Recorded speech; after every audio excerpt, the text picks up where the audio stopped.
Hello, my name is Jeff Gemiolo, and today I want to talk about you must be lying.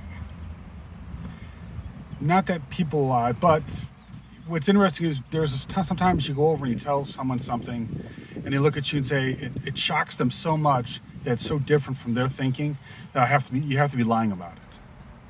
Let me tell you a little story. My mother used to work as a night auditor, night desk clerk for a motel.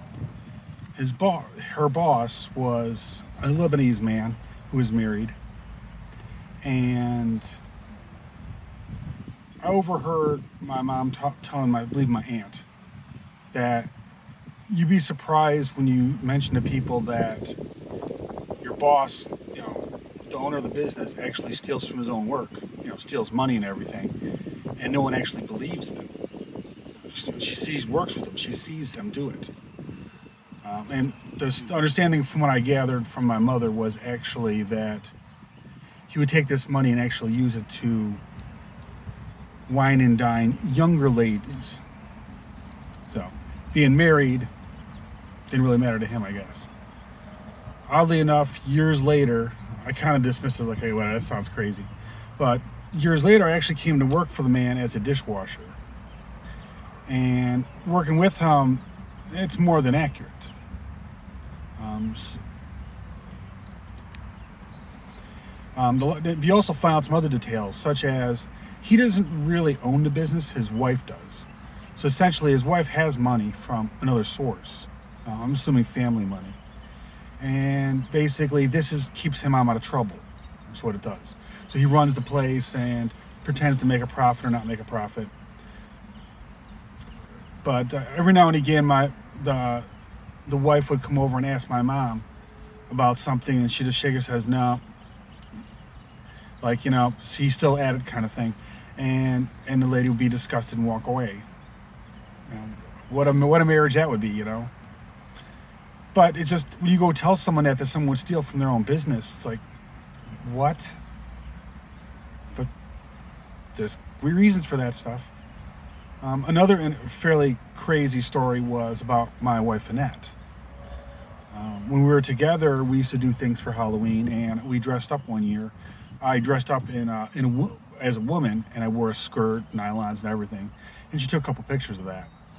And really, I guess we had a good time. Had a little bit of alcohol, was fine. But oddly enough, within a year after that, anytime we had disagreement, she would actually send that to, my boss, and, you should fire him. Look at the stuff he does at home. I go, and that shocks the conscience, because at this point, think about it. You are attached to this person.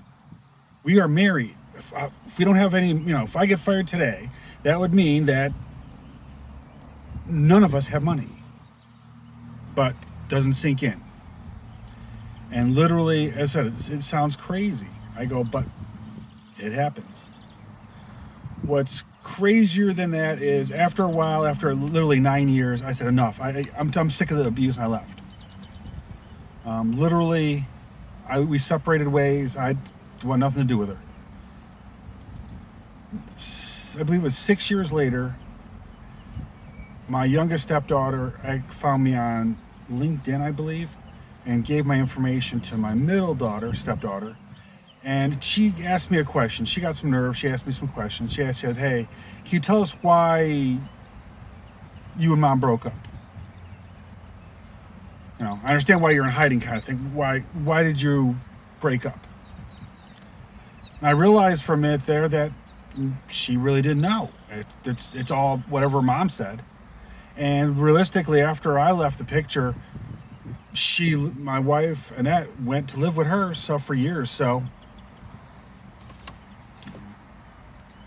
what was interesting is that weekend I said, okay, well, I sat there and I wrote up, it must have been close to 5,000 words from the day I met your mom to the day we departed.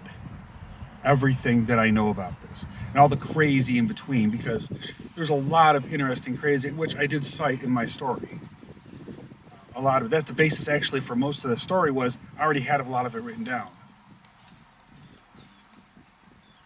But largely, it was kind of interesting because the response after 2 days back from my middle daughter was, "Yeah, I thought so." So that leads me to believe that she works in the medical profession, so she saw something very entertaining that now applied to her. Like perhaps that my wife decides that she wants to believe what she wants to believe. Doesn't matter if it's the truth or not. And regardless of what evidence to the contrary, like, people who remember the truth, it's whatever her truth is the truth. That's kind of how it looks like to her. I'm sure it's one of this. I said I would not rule out that she has several mental disorders at this point because it's been undiagnosed. And no one really wants to deal with her, and she kind of likes to play victim. So after we kind of broke up, I got off Facebook because I'm sick of getting flamed on Facebook for being accused of things that I didn't do. I've never cheated on my wife. I actually believe in my vows. Can't say that about my wife, though. But regardless, this is about shocking the conscience. And people don't realize that this stuff does happen. And it kind of like they look at it and say, "Oh, that can't happen to me." And then one day it does. Then it's like, "Oh my God." I'm not saying everyone has a mental disorder. I'm not saying anything of the sort. I'm just merely stating that the response I got from her to my stepdaughter was, "Oh, okay, it makes sense." Because she's in the profession, she sees this every day. It's like now everything makes sense. So that's what I wanted to get at. Actually, was that people that haven't experienced it yet usually shocks them. Things that are shocking, if it shocks your belief system, you just assume it's a lie.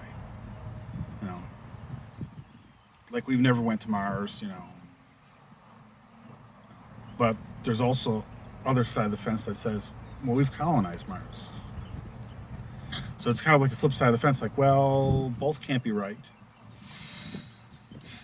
But that's a conspiracy, perhaps a theory. But I just wanted to bring that up because I said people really do kind of get the wrong idea, and they look at you like, you're lying. Like, I was there.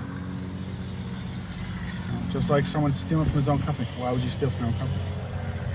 You obviously don't know how a company works. I go, but to be honest with you, I can understand why the guy did steal from the company because he actually did not own the company. So, I'd like to thank you for listening.